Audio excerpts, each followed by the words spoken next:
Hello and welcome back to Football Manager 2020. It's hop to the top, and today we have got games against Servette and Basel coming up for you. Now, in between episodes, something's happened, and well, you might not be happy with it. It was something though that I couldn't refuse. Essentially, we could not refuse it. It's too good, and we've had to take the opportunity. But again, you might not like it. So you can probably tell from the title that we have sold someone for £7.5 million. All right, you can see here though the overall bank balance is still minus 2 million. Why is that? Well, the transfer's not actually going through until January, so we've got this player until January, halfway through the season, to help us out. However, it's still a big player that's going to be leaving the club. With this particular player, if he keeps performing like he has been throughout this entire season, then there is the potential that we could win the league title. However, likelihood is, even with them, we're not going to win the league title, and I'd rather have £7.5 million added to the bank balance than a potential league title, at least at this stage of our series with Grasshoppers. And that player is Nassim Ben Khalifa, all right? It's him. He's leaving the club, and I hate to say it, but I think it's necessary, really. Of all the clubs as well, it's Stoke. Stoke are the club that want to buy him. I'm not quite sure he's the right deal for Stoke, really, but if Stoke want him, they can have him, especially for £7.5 million. First of all, we'll talk as to why they've bid £7.5 million, and the reason is he got 25 goals last season, and so far he's got 11 goals in 10 appearances for Grasshoppers this season. He's on fire. He's a fantastic player. When you play as well as Ben Khalifa is, clubs are going to be interested. And originally, a bid came in for like £4.5 million from one particular club, which, with a very heavy heart, I rejected. But then they came back with another bid, which I thought, okay, let's see how much we can actually get for Ben Khalifa. Offered him out, and Stoke bit on £7.5 million. No one else wanted him. Stoke said £7.5 million, and I thought, well, it's worth the money, really, isn't it? Because although he scored lots of goals, his contract does expire at the end of this season, and if we let it go to that point, he might not want to sign a new contract. He might think he's better and want to play for a better club. There was no guaranteed sign a new contract as well, and potentially after January, we could have lost him on a free for the Bosman rule. Like, he could have signed a contract with someone else, and that would have been that. So it was the right time to sell him if we wanted to get any sort of money for him. He's also valued at £2.2 million, so we've got a massively inflated price for him, essentially. And also, there is the potential that he's just going to stop scoring goals at some point. Because, I mean, really looking at him, he shouldn't be scoring 25 goals in the league and then 11 and 10 in the Super League, because he's got 10 finishing. I mean, that is rubbish. That is dreadful. His work rate's only 9. None of his stats are really standout. A few of you mentioned in the comment section, actually.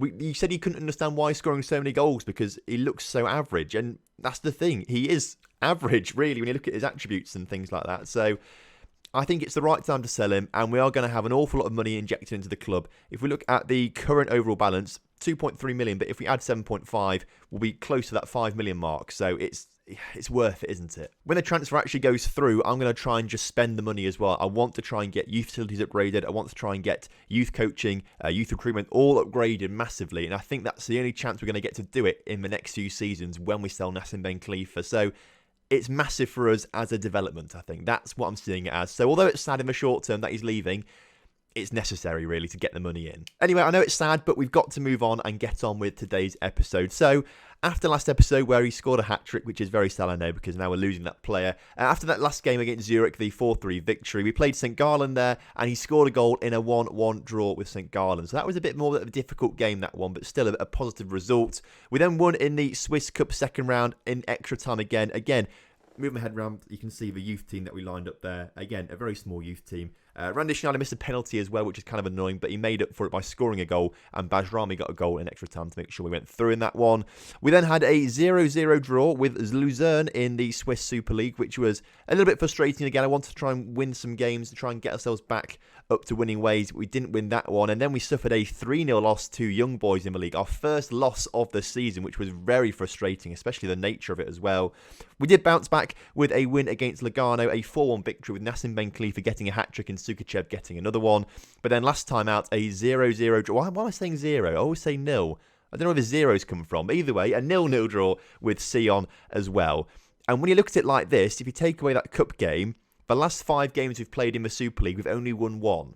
So really, we are dropping out of form a little bit.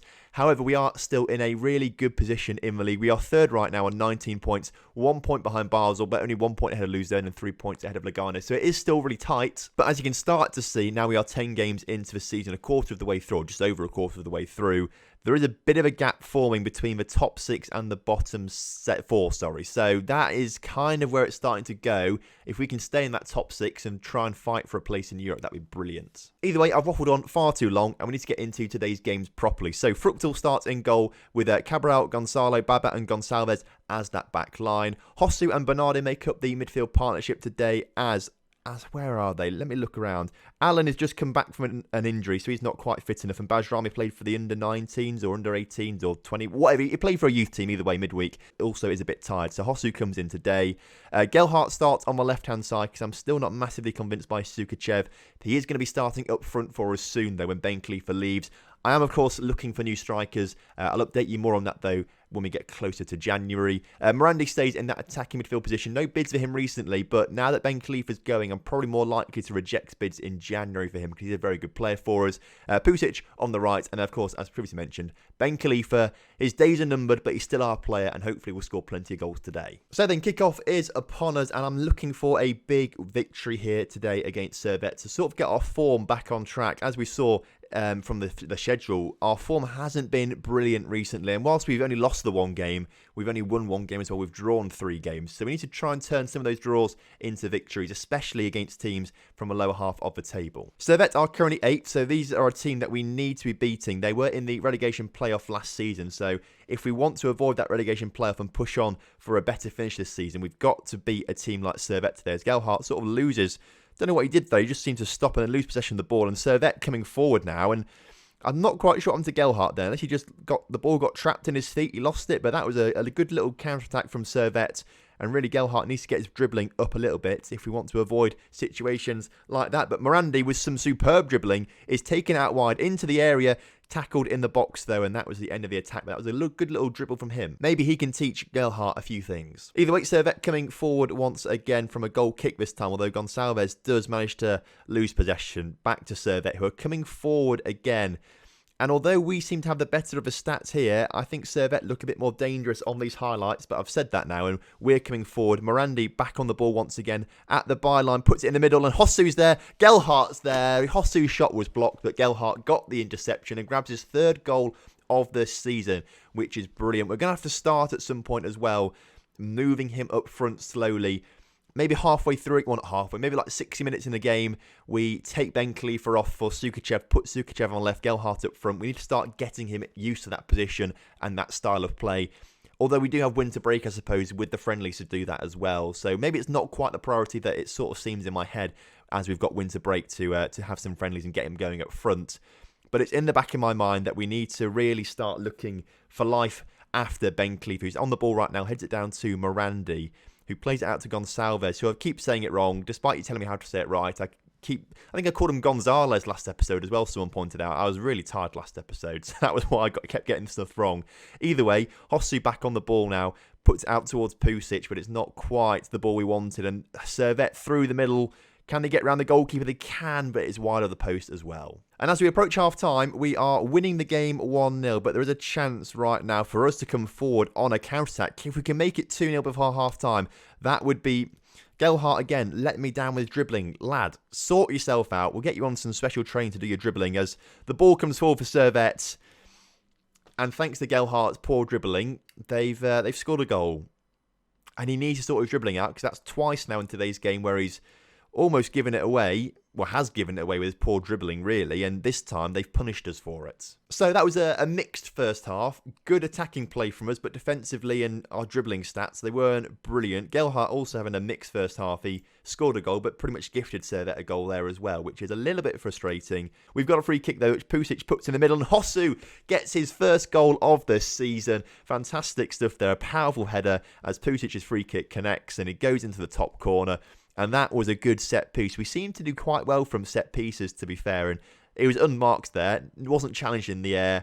Brilliant stuff. So with 20 minutes to go in today's game, it's time to make some changes. However, Servette are coming forward on the ball. If they grab a goal right now, which they nearly have done, that could have changed my tactical play. Ben Cleave is only on a 6.5. If he stops scoring goals now, that is perfect because we're selling him in January. And if he stops scoring goals, I'd want to sell him. So it makes perfect sense for him to stop scoring now.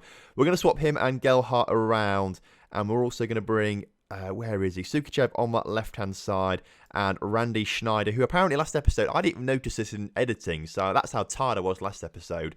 I kept calling Schneider a regen. He's not a regen, but obviously I just play so much Football Manager. Regens and wonder kids and young talents like him just blend into one apparently and get branded with the term regens, which isn't even correct. It's new gens, but everyone calls them regens because that's what they used to be called back in the day. Either way, we've got a chance to come forward as Pusic on the ball, plays it back towards Baba, puts it out to Gonçalves, who can come forward and gets tackled. And the ball forward is somehow a good one. How has Servette done that? And somehow that's a massive double save from Christian Fruchtel. That was huge. We need to switch on defensively a lot more. This was my worry.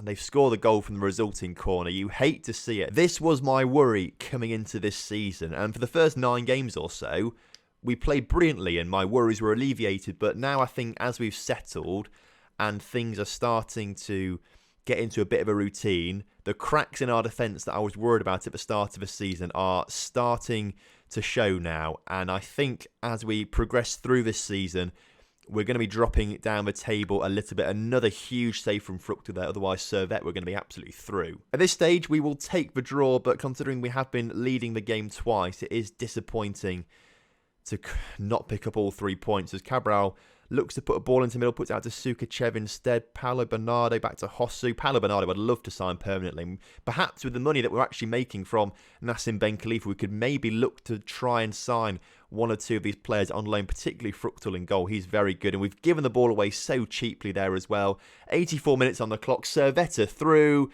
and luckily that wasn't on target. Considering that we were the much better side in that first half, Servette have really brought it back in the second half, and there's nothing we have really been able to do about it. As the full-time whistle goes, Grasshoppers 2, Servette 2. It's a game that really we should have won, and aggressively, that was not good enough tonight. We stay in third place as it stands, level on points with Basel, but Luzern have jumped to the top of the table with their win over Zurich. So that's how quickly the table can change around. We stay in the same place, obviously, but it will change around because Luzern were below us before that game, weren't they? The next game, though, is a big one between us and Basel. Now, I was told in the comment section last episode that although Zurich and Grasshoppers in the same city are a massive rivalry, the actual cities of Zurich and Basel have a big rivalry. So whenever Zurich and Basel play, or Grasshoppers and Basel play, that is also a massive rivalry. So today is a pretty fierce derby too. I'm doing lots of scouting at the moment for strikers I want to bring in January. And this guy looks quite good. 18-year-old French striker, on loan from Stade Rennais to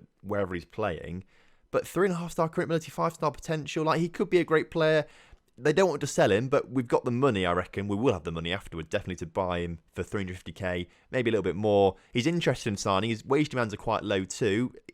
Look, these are the type of players we need to be signing, and we need to get someone in like him, definitely. I don't want to get someone in on loan up front. I want a permanent signing. I want to maybe make 1 or 2 permanent signings with the money we make in January, I reckon. Right then, for the game against Basel, there are a couple changes that I want to make. First of all, Gelhardt didn't impress me with his dribbling last game, so I'm going to take him off for Sukachev for this game, just because we need to give Sukachev a chance, and I feel like he can thrive on that left-hand side. He's getting quite good there now in terms of his suitability, because we've been training him there quite a bit. Obviously, Gelhardt scored last game as well, and this sounds ridiculous because Hosu scored last game as well, but I want to take him off the pitch as well. I want to get Bajrami back on there, just because I think he's a better player in that position. I trust him a little bit more, perhaps. But there are 2 changes that I want to make, which are probably not quite deserved, really, but I've gone for it now.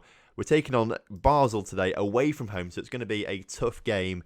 If we can come away with a point from this game, I'll be happy, because I know Basel are good, but we did beat them 3-0 earlier on the season, so it just depends how our form is at the moment. I think we are settling down now into a lull, or how we should be, really, rather than the start of the season was brilliant. I think we're now settling a little bit, and a draw today would be a good result. So the first highlight of the game then is going towards Basel as they look to put a cross into the middle. Zufi gets it in, and it's far too easy for them. And again, these cracks at the back that I was talking about, they're showing. And they're getting bigger and bigger every single game now, to the point where they're going to form into a crevasse soon, and will just be just so many goals will concede. So we need to maybe address this in January, and with that money, bring in a player, at least a good quality player to play at the back. So that's kind of my shopping list, actually. That's the shopping list I've got at the moment. I want a striker and a defender in January. The rest of his first half, though, is going by ridiculously fast. No highlights at all. Despite it being quite close, we just haven't created anything really, apparently. So aggressively, I expect to see a much better showing from you in the second half. If we can just pull one back, I'll be happy. Again, Ben Khalifa on a 6.4 rating.